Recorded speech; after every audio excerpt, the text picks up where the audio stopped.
Hi, my name is Jen. I'm a formulator in the cosmetic industry, and I give Craftybase a 4 out of a 5-star rating.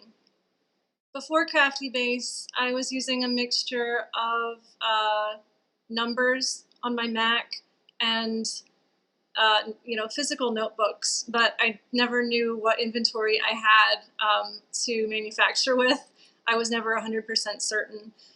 When I was deciding between Craftybase and some other programs, I don't remember the name of the other programs, but I know that they weren't compatible with my Mac. They were a program you would buy and download, and so I would have had to run Linux on my Mac in order to make it work. And that sounded scary and complicated. And I was trying to make things simpler, so I gave the basic level of Craftybase a try.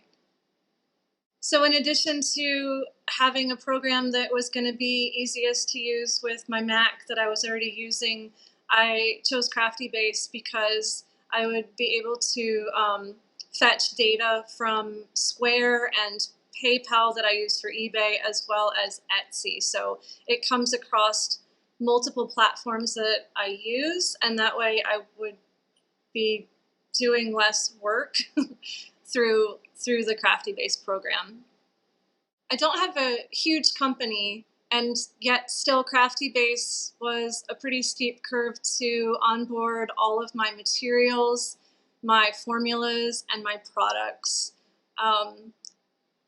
Once I figured out, with some help from the online tech support, it did get easier.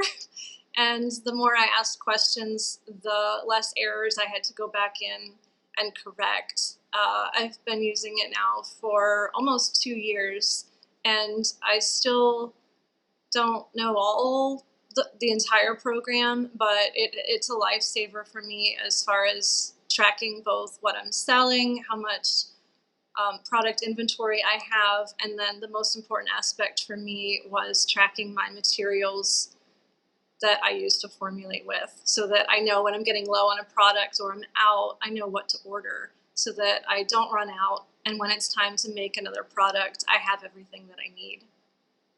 When I first started using Craftybase, the only way to reach out to the developers if I was having a challenge was through their chat group online, and it was effective.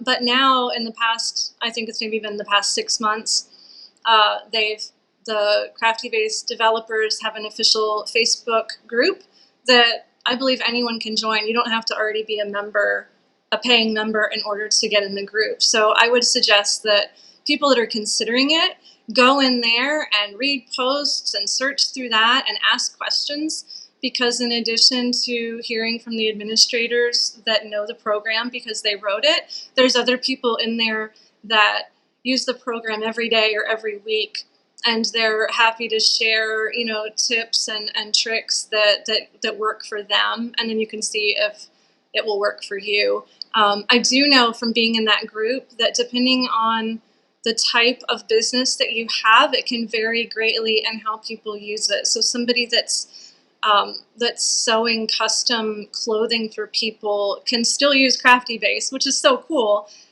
since that's so much different than cosmetic formulation. But just that it's designed for smaller businesses and tracking your products and inventory, there's a lot of possibilities. So I would recommend people check that out to see, just how on earth you would track, fabric and ribbon versus, jugs of coconut oil.